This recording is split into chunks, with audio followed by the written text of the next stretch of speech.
میں نے آج موضوع چنا ہے قرآن مجید کی تذکیر کے مضامین میں سے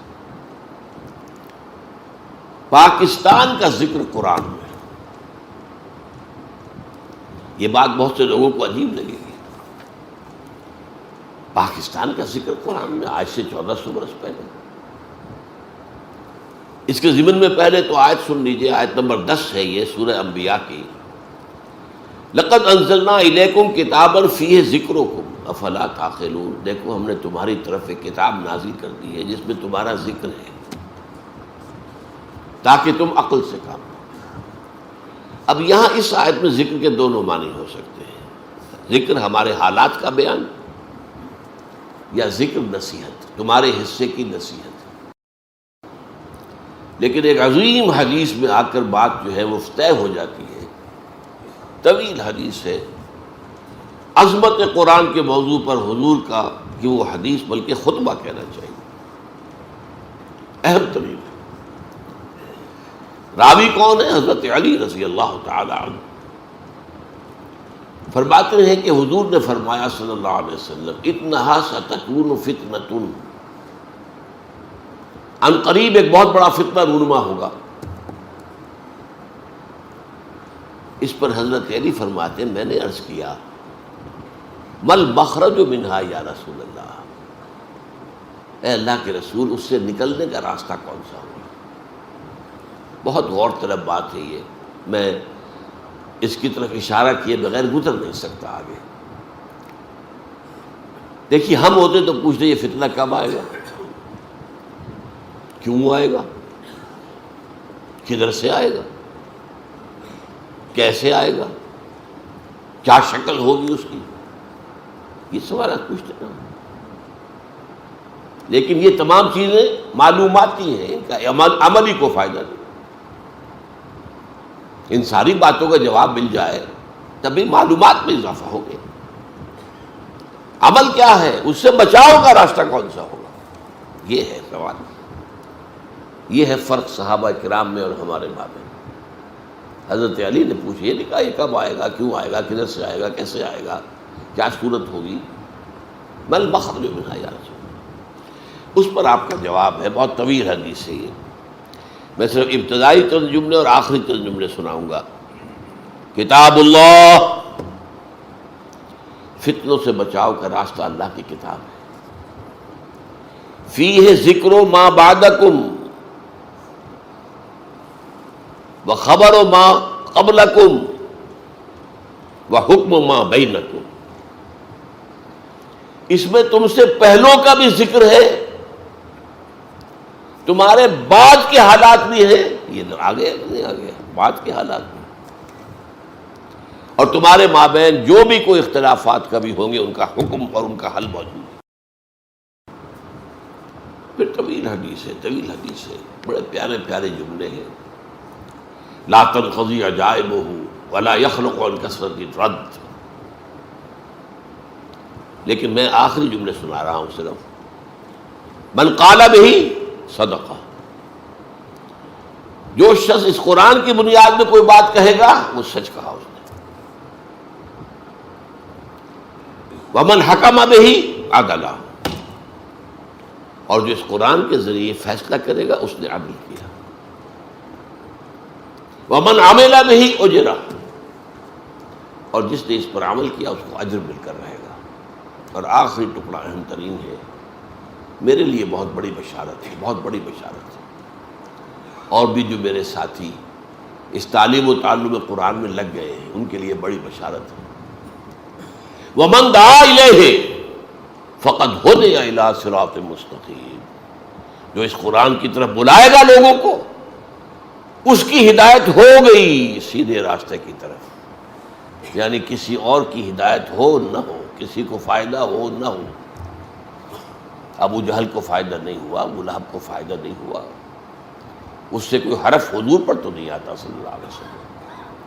من دعا الیہ فقد ہدی، فقد ہدی. اب عربی زبان سے ذرا بھی واقفیت ہو چکی، اس کی ہدایت ہو چکی صراط مستقیم کی طرف. اللہم ربنا اجعلنا منہم. اب دیکھیے سورہ اعراف کی آیت نمبر 129 ہے. بنی اسرائیل آپ کو معلوم ہے سخت عذاب میں تھے، فرعونی انہیں جو عذاب دے رہے تھے، اور پھر خاص طور پر جو ایک خواب دیکھا تھا فرعون نے، اس کے بنا پر اسے مشورہ دیا گیا تھا کہ بنی اسرائیل میں جو بیٹا پیدا ہو اسے قتل کر دیا جائے، قتل عام۔ وہ جو اکبر الہ آبادی نے کہا تھا یوں قتل سے بچوں کی وہ بدنام نہ ہوتا، افسوس کہ فرعون کو کالج کی نہ سوجی، کالج بنا دیتا تو قتل ہو گئے ہوتے۔ یہ بھی تو قتل گاہیں ہیں، وہ قتل عام ہو رہا تھا۔ تو بنی اسرائیل نے کہا اے موسیٰ، ہم پر تو آپ کے آنے سے پہلے بھی مصائب تھے اور آپ کے آنے کے بعد بھی، ہماری تقدیر میں تو کوئی فرق واقع نہیں ہوا۔ اس کے جواب میں موسیٰ کا قول نقل ہوا ہے، قال عسى ربكم ان يهلك عدوكم، موسیٰ نے فرمایا علیہ الصلوۃ والسلام، قریب ہے کہ تمہارا رب تمہارے دشمن کو ہلاک کر دے، جیسے کہ کر دیا فرعون اور اس کا لاؤ لشکر غرق کر دیے، وَيَسْتَخْلِفَكُمْ فِي الْأَرْضِ، اور تمہیں خلافت دے زمین کی۔ آئی نا بعد میں خلافت ابو داؤد، حضرت داؤد کی، سلیمان کی، طالوت کی، ساری خلافتیں کس کی؟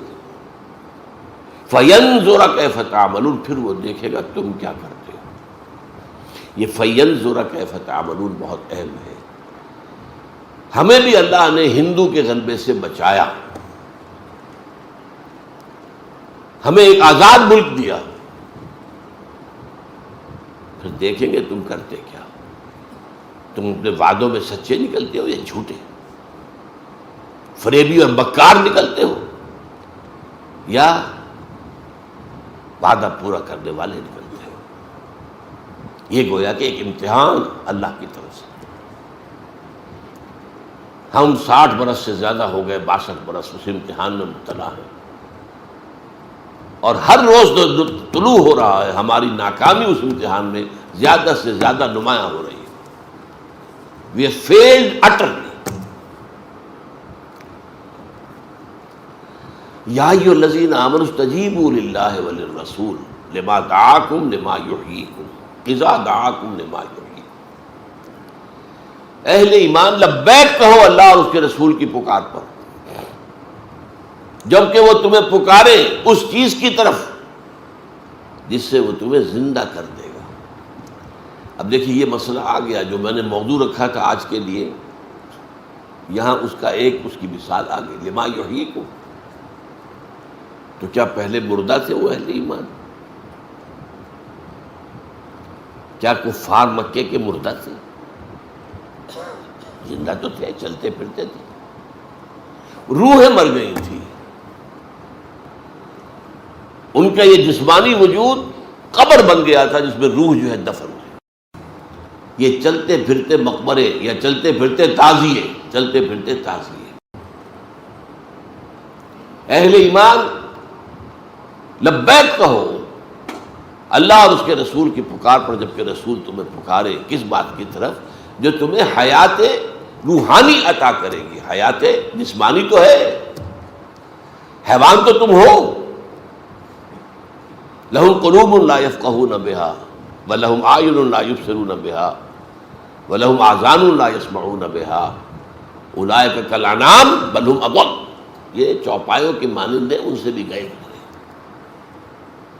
وہ روحانی زندگی تمہیں دینے کے لیے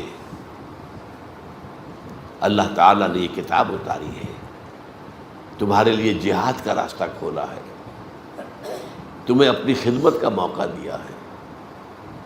کیا کتنا پیارا شعر ہے فارسی کا، منت منے ہے کہ خدمت سلطان ہمیں کنی۔ دیکھو کوئی احسان نہ دھرو کہ تم بادشاہ کی خدمت کر رہے ہو، منت منے کہ خدمت سلطان ہمیں کنی، منت شناس ازو کہ بخدمت بداشتت، اس کا احسان مانو کہ اس نے تمہیں اپنی خدمت پر مامور کر دیا ہے۔ تو جسے اللہ اپنے دین کی خدمت پر مامور کر دے، اس پر تو اللہ کا بہت بڑا احسان ہے، اس کا احسان مانو۔